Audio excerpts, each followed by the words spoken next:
for them and creating some victories. But not going to be the case, and not even going to get a chance this game. It was so strange. He's like 1-3, and he's beating a Caston that has 2 kills in the lane, and so was able to just kind of force the issue there himself in split push. But like you said, they shut down both of the globals that they had selected last time.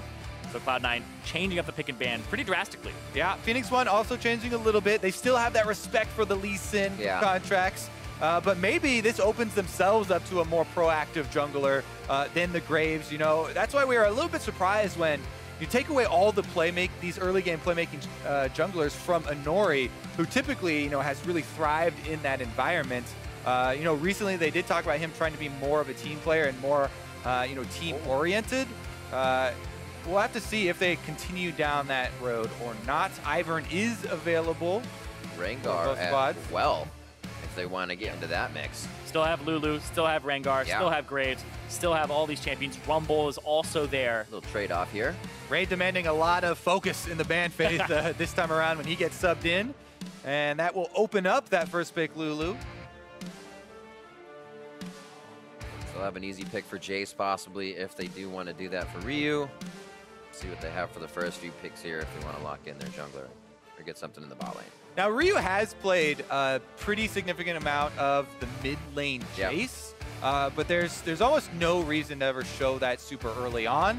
And Phoenix1 would much rather take away some of the power picks on the table. Contracts, we showed the highlight reel of the super hard carry Rengar game that he had, and they're going to want to take that away from him. Inori obviously made his beginnings as a Rengar main, so see if he still has it. And one of the most memorable moments for Inori in his entire career is the Rengar game against TSM that stopped their perfect season, or split last year. And so he's going to have it here in the playoffs. Comfort, we talked about how they've been moving a little bit more towards Inori not being a carry for the team, but this is definitely a game where they're looking for him to step up and be aggressive and take it to contracts in the jungle. That's why I kind of do like the Cloud9 option there. They could have gone for the Rengar, but they go for kind of the Rengar counter in the Lulu to try and stifle that assassination. We'll see if Smoothie is able to get to the victims, though, in time, because you definitely have to be in place for that setup. And Inori has been known to get off to fairly explosive starts. And also the fact that you can't really let that Rengar go over to the next phase, because Rengar plus Lulu is a devastating combination. And so when you have both on the table, you'll typically go for the Lulu, like you said, Kobe is the counter, but you can't let both go over. So Phoenix1, it's kind of like Inori going, do I have to play the champion that I main? Oh no. But I think he's going to have a really good time on it. Oh, I also like the Varus too, because that was banned away. Varus, Kalista, and the Ashe was also taken previously by Cloud9. So the engage was much lower in the AD carry position. Now they have some form of engage for Arrow to start a fight. This is basically, I'm picking what I want to pick because it's open now, and it's still kind of safe to pick. Varus picked up as Arrow was banned out on that last game, and the Syndra also found herself on the ban list. Yeah, Syndra's been one of Jensen's best champions. Interesting, they decide to blind pick it here rather than answer 80 carries for Sneaky. So I'm very curious to see. You know, they're making a conscious decision here to hold this bottom lane until the very end of the pick ban phase for themselves. And it could be something as crazy as, like, you know, Kalista coming out. There are a lot of options currently with Blade of the Ruined King working so well with so many different AD carries. It actually becomes very difficult in the second ban phase to really target Sneaky and keep him off of something he enjoys. You know, Lucian he had very good performances on. There are just so many different options. Never mind, Lucian will not be one of those. Last time they played each other, Arrow got bodied by the Lucian, whereas bottom lane did, and he was like, man, I'll play it the next day against TSM. I learned Lucian from Sneaky. Didn't work out the same way, so gonna ban the Lucian away, so it's not even an option for Cloud9 to pick up here. Cloud9 waiting, Rumble for Zig, taking away his damage. And we will see what Phoenix1 has to answer for this last ban. Still looking for what Ryu is gonna answer this game with. He did show the Jace before. He might need a little bit of AP in this composition. If he wants to go really hard, he can go in on having an Echo as a counter pick to the Syndra and go for something along those lines. Fizz was another champion that did get buffed, and then everybody started playing it top lane Bruiser, and that was something that was a classic Syndra counter. You seed the early parts of the lane, but then you're able to just beat her pretty much every time she shows her face on the screen. Also, I do like Cloud9 banning out the Rumble here, because they kind of block any AD champions from the mid lane for Ryu that he would want to go with, like the Talon. or even the hover of the Jace that we saw, because they're already very AD loaded with the Rengar jungle, and blocking out a couple more of those APs here from Cloud9. Yeah, you take away the Rumble, then it's like, okay, well, we have to play something AP mid or else we're an all AD composition. Rumble kind of the sole AP top laner right now that allows you to run double AD, double physical damage compositions. And I like the Ahri ban there because that's actually the best champion for Ryu lifetime. He's 26-4 on Ahri. A lot of respect for that. Take that away from him. You're going to get the Orianna. Definitely still a top champion for him to play around, and it is not a team that can get out of it that easily, so he should be hitting some big shockwaves once we get into these fights. Yeah, a lot of setup here. You know, Karma speed up shield for the Rengar into the Orianna shockwave delivery could be very good setup. You know, makes it super easy to land Varus ultimate, large amounts of damage can come out, and Phoenix1 looking like they are adding a bit more pick to their composition, as well as solid team fighting. Yeah, we just went from having two 1-3-1 compositions against each other, fighting for split push, fighting for vision control. This is more pick and also team fight between these two teams. They're both going for similar strategies here. Would say that Phoenix1 are a little bit heavier on the team fighty aspect and Cloud9 a little heavier on the pick aspect. Are we going to get the classic, the Ray Jarvan? Hey, there it is. And last time we saw him play this, he actually went for Grasp of the Undying, and he went for, I believe, a Titanic Hydra instead of a Ravenous Hydra. So maybe Reaper's gotten to him a little bit. You can't build full damage every game. You get a little bit bruisery, then he can take a few hits. Ray still was able to put out very consistent DPS on that Jarvan. You still have a lot of burst. His passive plus the Titanic active. There he is. Can really find their home. And it's the Kled we've been talking up from Zig. I think Shady was like, you want the Kled? We just looked over, yep, locked it in. Kled in the top lane for Zig. We're gonna get some damage out of the top lane this time. We talked about team fight. Hard engage from Phoenix1. Rengar ulti, Orianna ball. You also have the Kled ulti plus the Karma. There is so much for Phoenix1 to force the issue. It looks like they looked at the previous ban and went, man, we couldn't engage. How about every lane can engage now? Also, I'm very, very curious to see where the top lane priority does go, because these top laners are very, very good at ganking mid laners. The Syndra and the Orianna, neither of them do have their own escapes, and it will be very, very telling if either of these teams decide to direct a lot of those resources to gank those champions. I mean, Syndra especially has been one of the most punished low mobility mid laners that we have seen this far. And I will say there's a little bit more of an easy gank opportunity for the Rengar as opposed to the Graves because of the CC difference between the two. So Inori has the tools to start making this game an early game victory for Phoenix1, whereas Cloud9 looks like they might be stalling a little bit for that mid game, but Syndra could start going off alongside that Jarvan. I think that's the way Cloud9 plays it. It's not timid, it's tempered. They let that early game kind of slide along, and then they take action, and that's where you're saying Phoenix1 can take grab of the game themselves. We're going to hop into this game 2. P1 versus C9 as we head for Vancouver. We head for the final matchup. The crowd is ready. We're about to get onto the Rift. We're about to see what can happen between these two teams. Like we said, P1 has quite the speed comp. If it were any other meta, probably see Arrow back on his Sivir for even more speed, as that was one of his most played throughout the splits. And we're on to the Varus this game, and we're on the Rift. And we're talking about all-time records like Arrow's most played champion, etc. Yeah. Jensen, 10-1 all-time on Syndra. There you go. Zig, 5-0 on this Kled. So there are some records here where these guys are playing for comfort, and they're playing to win the semifinals. Syndra is also one of the champions that really does put your dodging to a test. He's been very good on it so far, and we'll have to see if he can keep it up, because Phoenix1, they did make one of those adjustments that we were talking about, putting Inori on a little bit more proactive early game. So we'll definitely track his route and see if C9 can do the same. Looking for a Raptor invade or not.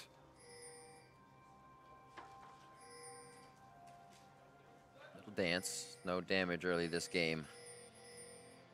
And the line of scrimmage actually doesn't allow too much tango over by the Raptors. Contracts will probably still squeeze himself in, get an end of the line, and give a little hassle to Zig and Inori as we start things off just as usual. All right, so we don't get any of the wards actually on the Raptors, but both these champions typically do start them, so that will be the assumed position until seen otherwise by both teams.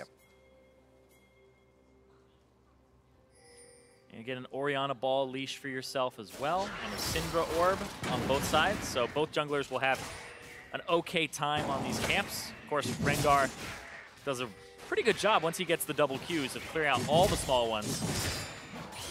Get himself level 2 real quick. He's up to the top. Looks like they're on just about the same pace. As we start things off in the lane as well, we'll have to see which way that pushes first. No real hard push from either of these bot lanes, unless the the supports start going for damage. And we just saw the Masteries pop up. Grassly Undying again for Ray in the top lane here, so it might be another Titanic Hydra build for himself.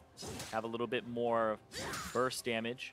Also, a little bit more team fighting from Contracts. Going with the Storm Raider Surge on Graves has been gaining quite a lot of popularity. Obviously, you don't have that burst that's super effective in the early game. That might mean the difference between... well, it's not going to help you hit the Qs, but yeah, not going to have the Thunderlord's burst, but will have the extra speed that really does help Graves get out the consistent DPS a bit later on. Yeah, we've seen some shifts in terms of masteries for a lot of champions that kind of gone unsung, like the Storm Raiders change or shift for Graves players from Thunderlords, where they just want to chase you down. They want to be able to burst somebody in a fight and then reposition. And even Karma, it used to be Emax and Windspeakers. It actually shifted a little bit towards the middle of the season where people max Q now to shove the wave and get priority, and they take Thunderlords. So it's all about winning the lane for a lot of these guys. I was gonna say, it feels better. Even Lulu, right? They're taking Thunderlords to just go for the harass and try to poke you out of lane. As far as an update on the junglers there, though, Nori did go for that red clear quick back. This time, though, he picks up the longsword, so we'll see if he actually goes for it. Any of those early skirmishes. Definitely is orienting a little bit more towards that tendency here. Invade from Contracts, looking for the Scuttle Crab control first, though. Since he didn't go for the early back, has that level lead as well. Yeah, also an early control ward there off on the side to spot him out when he passes through. Seems like he'll be okay. Gets himself in a little bit safer of a spot. If it's not, as Ryu takes quite a bit of damage in the mid lane, can afford to, has that barrier, so he may play Jensen a little bit if we see a Nori come to mid. Yeah, and Jensen should be hugging the bottom side still, because that's where Contracts just went to get Scuttle plus a ward.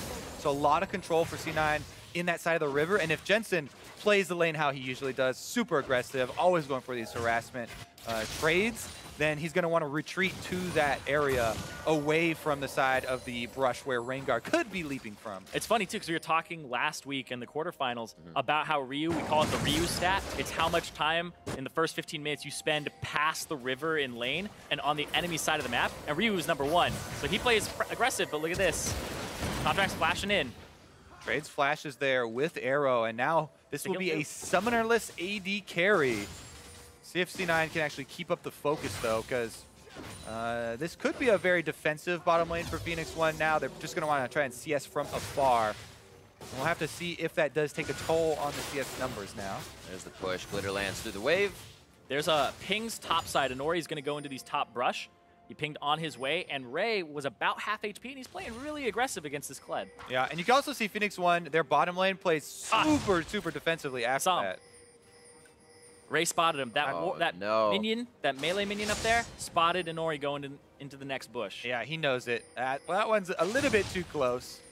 Nicely played as well to not kind of give away the advantage. I think Zig was saying you might have been caught. So Inori pulls back, goes ahead back to his jungle there. It was a nice bait try as well. That's P1 trying to play off, like you said, the aggression of Ray. He's going to continuously do the same things in lane. Let's try to take advantage of that. Yeah, decent little CS lead should start to build here for Zig. There are a lot of extra minions in lane, even though he hasn't picked them all up yet. Getting a nice tiny bit of a lead here on Ray, who's going to look to go refill his potion fairly soon. Ray is maxing W first on Jarvan top. He's making sure he has defensive tools to just survive. Yeah, that's become actually super common for the top lane Jarvans, especially on live where there's buffs. But everyone's just doing that so you can actually get through the lane phase now on the Jarvan. It makes it a lot easier to go for any sort of trades. Pushes up, goes into the jungle here to see if he can get any sort of advanced notice. And as we now 6 minutes into this game, we're going to throw it to Captain Flowers, who spoke with Rebird earlier about C9. We're right after the champion select phase, and he was talking to me about what he thought about the draft. He thought that Cloud9 got the better end of things during the picks and the bans. Asked him about what he thought about subbing Ray in this game, and although he couldn't go into specifics, he did tell me that there were some strategic and tactical reasons behind the decision, but he does think that Kled versus Jarvan is a straight out of solo queue matchup, so we'll have to see how that one goes in the top lane. And when asked what he generally thought about going up against Inori's Rengar, he said he's more than capable. His boys are more than capable of getting the job done up against that pick. We'll have to see how it all turns out for those guys, but back to you guys on the desk.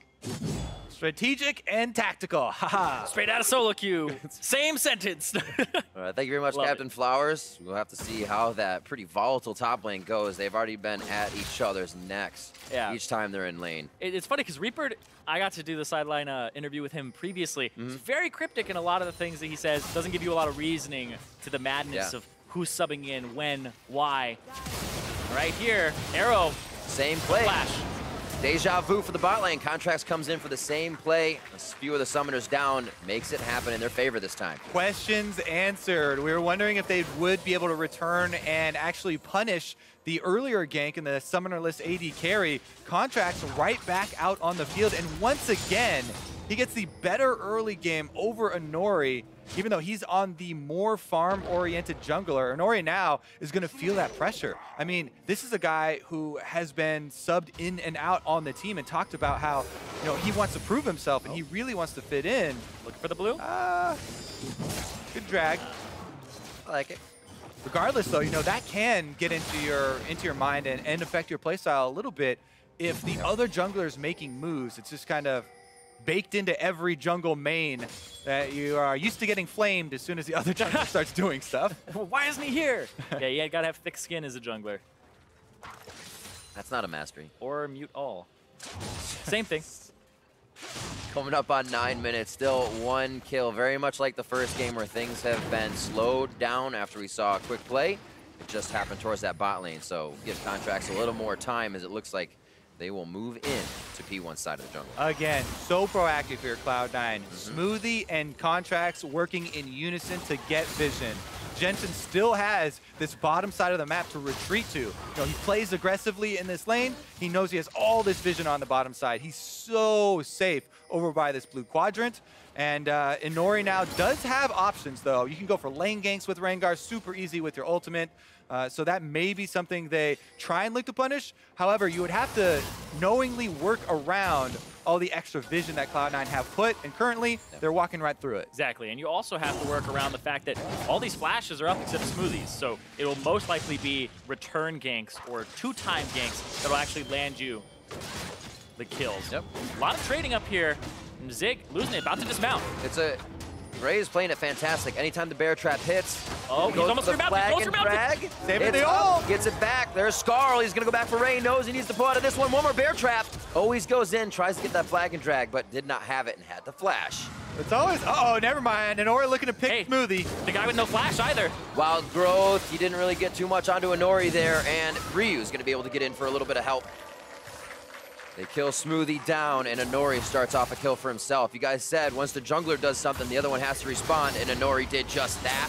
Ryu? Shockwave onto Ryu, almost gets taken down as he's pulling in Inori for the fight. If they weren't able to get enough damage, that's going to be the ult. Oh, from downtown, Contracts with the collateral damage. I was going to say, Ryu knows no fear going for that trade, but you should have a healthy amount of fear. He has barrier. Yeah, he has barrier. But he didn't expect that. He has a lot of answers, but none of them were used, and Ryu goes down to the ult.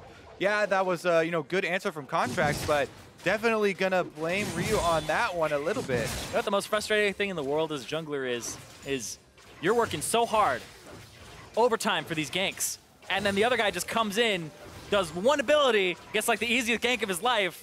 You're like, man, I'm sweating over here just for like 300 gold myself. Yeah, this guy comes in, boom! Take another look at this. It was really intelligent there by Inori, trying to punish the flashless support, and it looked like Smoothie. Maybe there was some communication with him and Jensen. Hey, maybe there's a chance we turn around on Ryu. But Jensen's like, nah, I think you're dead. So he backs off, and then only ends up going for the full trade once Ryu starts it off. As far as reacting to the ultimate from Graves there. Definitely a possibility for the barrier, but he just was not looking for it. And if you're that low staying in lane, I think you always have to be looking for any sort of danger on the edge of Fog of War. You have to have your finger over that button. Yeah. You should definitely, as a pro level, have time to react if you're looking for it. And that was just, you know, a little bit lazy and lack of it's one of respect. One of those other scenarios where you're like, oh, he flashed on me. Well, you got to be ready for the flash. You got to anticipate. Everybody runs flash. Yeah. That's the thing, is you got to be like, when it happens. And if it doesn't happen, then that's fine. Right. Not if it happens. Yeah, I mean, I'm kind of okay with people staying in lane that low if you have this objective to push it out and your jungler's there or something. But you have to have respect for the damage. Jensen now gets sucked in, and a decent amount of damage dealt his way. Yeah. Man, it's like Ryu is not okay with being shoved in. No, like, he is down CS as well, wants to get the ult on, a little bit of health advantage in lane. Could mean an easy kill for Nori to come in with ult. So they're going to try to get as much damage onto Jensen once they get back as possible. A lot of wards coming out from both sides here, and C9 is still creeping into that jungle with a lot of vision. Yeah, actually very important wards here. I like the placement of this top lane one from Lei and Cloud9 to see those roams that we set up in Champ Select that are a possibility of punishing these mid laners. Man, the trades are fun too! He missed the bear trap on a rope. So Zig actually going to be dismounted here. Ray has the ulti and a Tiamat that might be a lot of damage. Looking for it. Rebound. Goes down. He just gets Carl back. The invulnerability saves him, and he's still got to be very careful. I love this game, playing on the edge here. You know, does he have the extra attack reset to be able to remount? And Ray this time around plays a little bit more safe. Almost able to burst him down, though. And like Reaper was saying, straight out of solo queue here, this is one of those matchups where you got to have no fear. Zig, if he chickens out, he dies. Look at this, though. He's hitting him. Nori's got the setup on contracts this time around, and Ryu's doing a little bit of baiting. But Ryu has no ultimate here. Yeah, plus they didn't wait for the full commitment into that bait. Right. Rengar, as soon as you pop your ultimate, you know, very long distance, you're going to be alerting the enemies. So there were no movement abilities used by Cloud9 to really take that bait and go in to commit to attacking Ryu. So. Ooh. Got locked up. Ray already used his Dragon Strike there, so he couldn't really get himself through the flag and drag. Zig's gonna back, see what he can get himself. Actually looks like he's gonna stay here. There may be a little fun coming from Contracts. They're trading a whole bunch in Contracts. Yeah, this is like a moth to a flame here. A jungler to a gank. Oh, why not? If there's trades, you gotta bring a partner. Three's a crowd now for Zig in the top side. Scarl's out, and I think this is the first time Zig will be 2. Finally, a jungler goes to this top lane that we've been seeing, just hand and fist, just fighting till like 10 HP. It's so football-y too. And what do you know? It's the Graves that gets up there first. Yeah. So Contracts should be able to push down the turret as well, and that's a lot of damage at least being done to this first blood on turret. And oh man, Ray didn't even have his flash. He had his flash blown in a one-on-one against Zig. Zig had his flash the whole time, and that was still not an area that Inori really wanted to go gank. And they just kept trading. It was just that one lapse in vision. We kind of just saw Ray put those wards down. It was cleared out for P1, and Contracts had a beautiful roam towards it. A beautiful roam. An easy roam. Yeah, I was talking about easy ganks. Easy one ganks. of those. Got to start to worry for Phoenix1 as, you know, we've seen the slow and sort of methodical early games be in Cloud9's favor. And this time around, C9 are actually accruing a fairly healthy early lead as well. Take another look at this. Contracts clearing in the river, so he heads right up into this little skirmish. Yeah, Zig's ultimate gets blocked there as well because it'll latch onto the nearest enemy. Right. So just doesn't give him any movement speed to get away. Yeah, not the greatest escape tool because of the way it's designed. Not supposed to be used to charge away. Also doesn't blow flash there because he knows that he's dead to rights. The reason he went in is Ray used the E to check the bush, so he doesn't have EQ combo for a knockup. And as soon as Ray starts running away from his E, you gotta kind of know that something's going on. Yeah, which it's, by the way, that's one of the best ways to bait people in. You know, using the obvious escape tools and then putting yourself out there like, oh, look, I can't get away. Don't want to get away. Poor helpless Jarvan. 5 control wards just were in the inventories of each member on both sides. All of those placed down by P1 around the Dragon area. Ziggs went down just behind the Rift Herald at the moment. So it looks like they're ready to start a little bit more control past River. Feeling confident here. And it looks like they're going to feel confident towards the bot lane. Chain of Corruption goes down. Contracts is going to be to Nori first. Teleport comes in. Oh! And in, Arrow's gonna be the one locked down. Ray just has everyone in the party zone. Anori's gonna get next, and Zig could be the triple. Oh! Gets this over the wall. Command Shockwave's not gonna do too much. His contract stays alive. Shady looking for the kill, and Ray just comes up huge.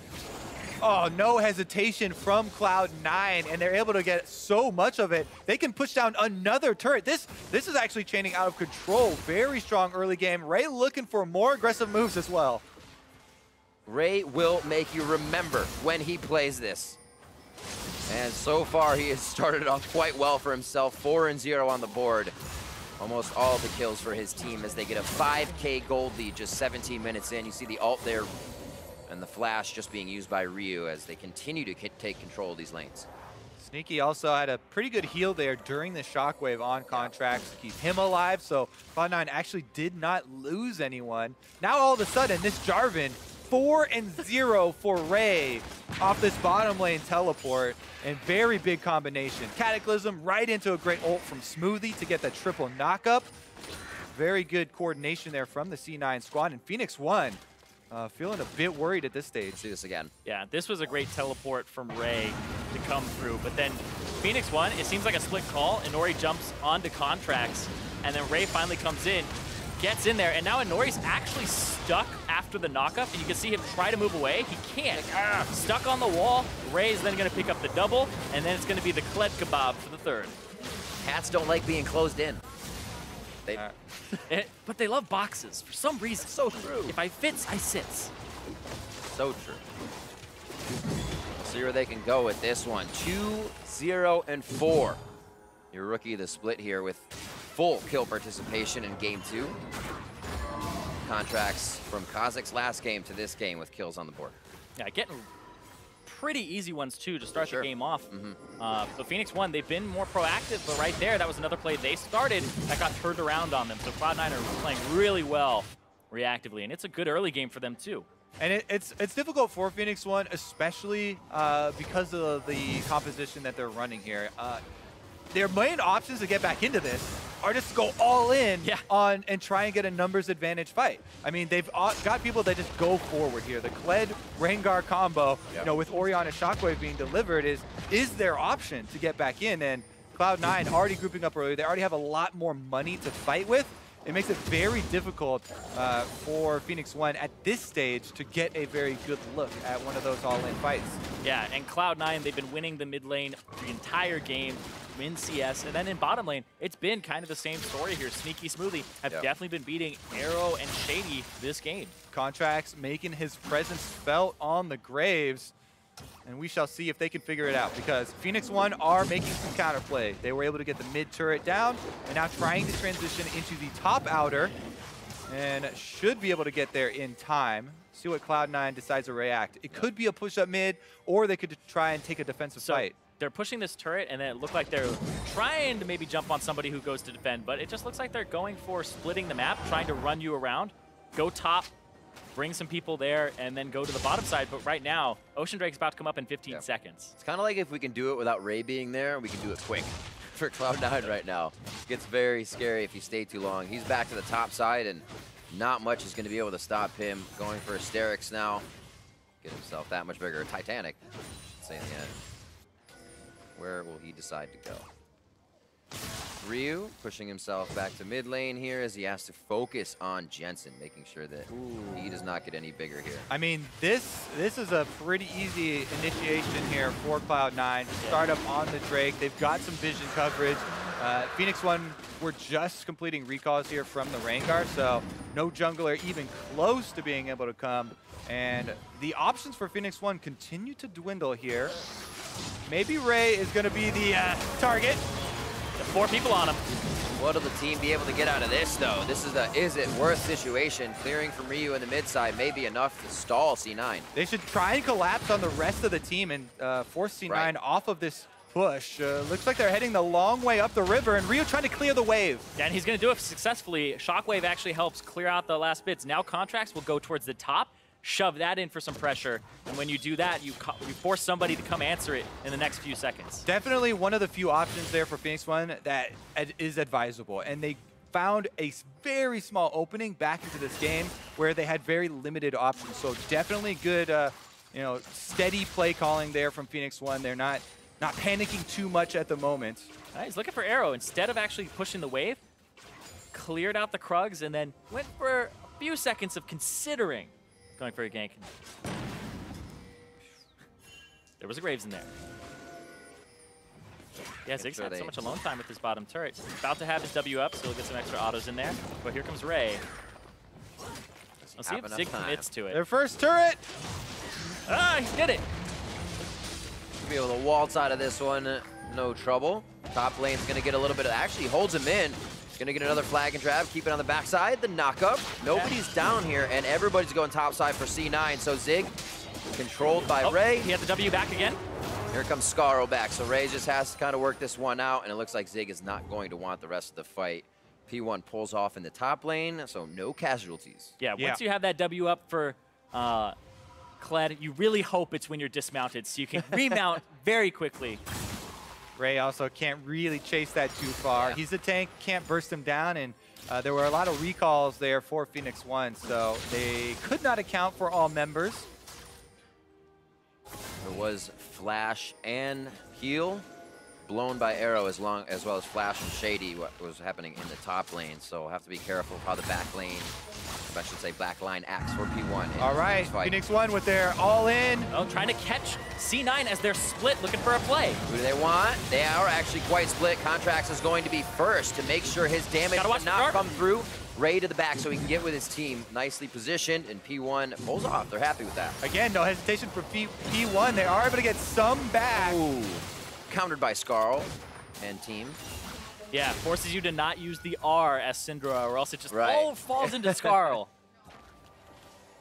And Ray back to the top side here, almost cannot be stopped, and P1 is starting to get kind of strung around the map in a composition they tried to run for the first time. Yeah, again though, they have so few options that these are the moves you have to take from behind. And even though it's just a drop in the bucket, it's just that one kill, these are the steps that you have to take. It's a long process to get back in here, and definitely a good first one there for themselves. Yeah, it's that breath you get to take after being down under the water for so long. It feels really great that you got something back, but you really just have a moment to stay more time underneath the water instead of drown. So right now, Phoenix1, they get a little bit of a breather. They get to buy some items. Zig will finish up the Titanic Hydra shortly, and they have to play more around these objectives as they start coming up. Mountain Drake won't be for a good while, but that Baron, you always have to kind of have that in the back of your mind. That is an objective that Cloud9 could go for. Sneaky is about to be explosive. If they get a good fight and money in his pocket, Blade of the Rune King finished, and he is stacked on that tier. So once he has the money for that as well, it's instant transformation. Not gonna suck. 0-0 and 4. He's been able to stay safe on the backside, dealing the DPS. So he will keep that going. 3K cold lead. As we come up on 25 minutes, we'll see a little bit mid pressure here. So one of the interesting things also, you know, about this composition is that as Cloud9, even with this lead, you're kind of drawn in two directions where, yeah, they do want Ray to get a side wave pushing, but you also want Ray, if Zig is in the area to start off the engage, to be the one to soak up this Kled charge. And your tank can't be in both places at once. Yeah. Well, you want to get the side wave pushing, he also wants to be your point man, because you just step in front of the Kled charge, and it puts a stop to a lot of what Phoenix1 are built around. And especially right now, when Ray doesn't have teleport, he's spread even thinner, because now that bottom wave gets shoved in, Ray has to go answer that, which now gives Zig a window to make a Scarl charge play without an answer from Ray. So Cloud9 will have to back off as soon as they start noticing that Zig is no longer bot lane. That's the trigger we need to see pulled here. They have to be confident enough to go in. Titanic just finished up for Zig as well, so he gets a bit more damage along with his Black Cleaver. Now this will be mid-turret. They're going to start pushing in for it. Jensen has to get this blue, and that's pressure for P1. Yeah, Cloud9 backing off appropriately here as they're waiting for the teleport to come back for Ray, and might even have to make the call to just 5-man it and group up so they actually do have that front line. Because, as we said, the combo here with the Scarl plus the Rengar Orianna is a lot of damage to the back line. And if Jensen and Sneaky cannot evade, even though Phoenix1 are down, it could change quickly. Contracts doesn't have a flash there either. If Ryu pulls the trigger on the ulti, he'll get the ulti from Smoothie, and they may possibly have a way to chase that down. But they had to go back to spreading out, and Arrow was top. Very good setup here for Cloud9, though, around the Drake. They've got vision, they have their tank with them, so this should be a pretty good situation for C9 to set up and immediately start this Drake out. I don't really see Phoenix1 risking it to try and steal a Mountain Drake. Mountain Drake very good, though, as far as pressuring Baron as well. Yeah, they're just going to keep tending to their waves here. P1 will now actually force C9 to walk the long way around. This minion wave will crash. They didn't get this turret previously, but this is the time for P1 to finally try and make a play and clear out vision top. Yeah, safety in numbers for Cloud9, though. They're trying to move in. The turret is definitely going to go down to Phoenix1, but will any stragglers be locked up? Not quite yet. Inside track now does belong to Cloud9 up the mid lane, and Phoenix1 trying to rotate back. Yeah, they don't even have time to clear out that control ward either. It's get there now. It's a matter of seconds. This also balls C9 up for a perfect shockwave, though. Ryu puts it in. It doesn't look like a trigger they could pull. Yeah, it might be a shockwave on the minion wave again to try and get rid of it if they keep pushing, but C9 rotate now. It's like they're calling each other's bluffs. Yeah, it's about minion wave control. Right. And now the side waves. Top is in favor of P1 right now, shoving out. Bottom is actually, I believe, even / shoving a little bit in favor of P1. Next question for me is, you know, are Cloud9 really willing to push it with this Mountain Drake? Because it can be one of those game-changing Drakes. You want to be grouped up. You want to have your Jarvan in the front line. And now with the Mountain Drake, you have a lot of threat on actually burning down a Baron. So if you clear out enough vision and you force Phoenix1 into enough of these opportunities where they lost sight of Baron and they have to worry about checking it, eventually those are where you see these forced errors where Phoenix1 try and come over to check vision. They have the Varus where they're trying to poke you off, but somebody could slip up. And those are the... There we go. They are actually going for it. But You were saying? There's a ward in the back, but it's canceled out by the control, so now they see it. Ryu does have the 4,000. Teleport in. It's going to be a forced fight from both teams. Oh, it's burning fast. Kled has that ultimate, but he doesn't have a member he can find. He would be locked out by Ray. So Ray wants Kled. Now the team has to focus somebody. That was forced to fight, and he flashes out. And nobody wants ham for dinner tonight. But that was the TP, the flash, and the ulti from Ray. He's just a knockup bot right now after that. And not even a healthy one. Took a lot of damage there. The shield obviously does scale off more people getting hit. Only Cataclysms on Zig, so not much lasting damage there. And Cloud9 jumped the gun quite a bit there, even though they were holding most of the cards as far as the pressure game. Interesting switch here for Jensen over to the bottom Pressure reverses. Because Jensen's bot, they're like, all right, time to get vision control of this Baron. They start Baron with a True Shot Barrage before they actually want it. Nice job by Sneaky. P1 can't get back to mid now. Phoenix1 also don't have the Mountain Drake, so they don't have the same pressure that C9 does. What a game of Ring Around the Rosie. Ryu gonna back. He can get a good shockwave or at least dissonance on the wave to clear the turret, but they are just toying with P1 right now and have their goal side to the mid and base. Contract screening here. They take the entire turret and shove up into the inhibitor one, but here goes Zig. Engaging mid on Where Sneaky. can Sneaky go? Pulls it through. Ray's able to come through as well with the block. Nori on the side. He's trying to get Jensen. A quick flash. Dodges out most of that front end damage. And summoner spells from Jensen are down, but they're still going to toy with this a little bit before they back off. Yeah, everybody gets antsy when the Baron starts to become the priority here. I'm feeling antsy about that too. It's this shockwave from Ryu. They're trying to look for a good position for it. One of the things that P1 did get out of that, though, is the flash from Jensen, and he doesn't have Ghost either right now. So he's a little bit of an easier target to get with the shockwave, and he is a big target for Cloud9 that they really want to take from P1 side. Definitely true. Both summoners down here for Jensen.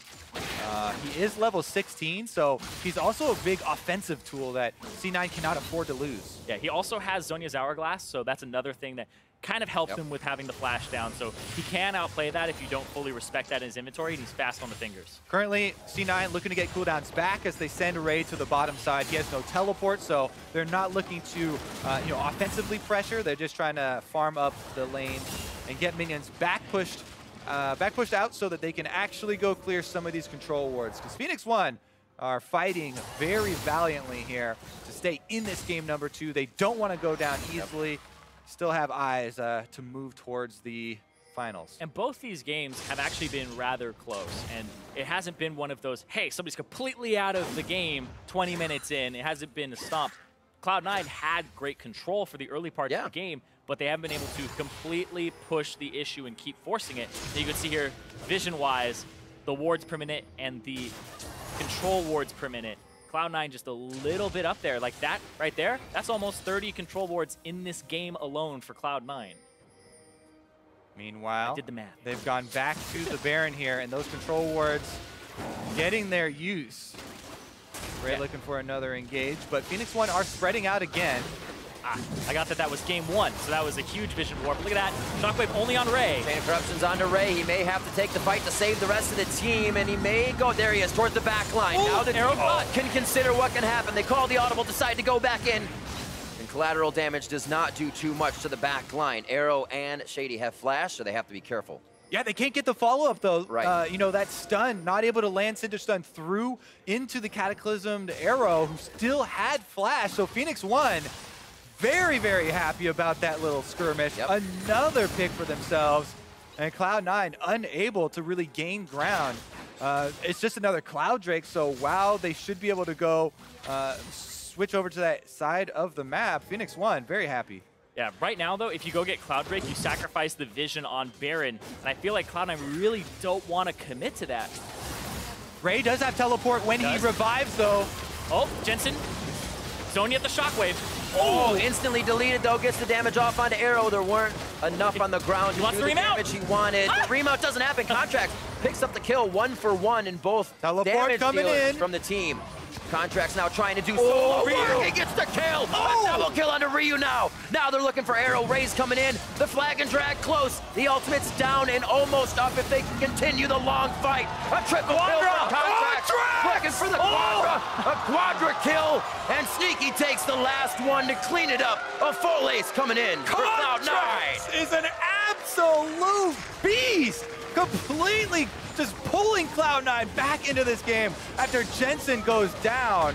My goodness. He's been doing some sick screening. He has 100% kill participation and a quadra to top it off, and that's going to be the game. Absolutely ridiculous. This man just regurgitates highlight reels left and right. They're inside the base. It's only game 2, and we can still go to 5, but Cloud9 is making a hell of a fight for 3 games. Match point for Cloud9 to move on to Vancouver Finals.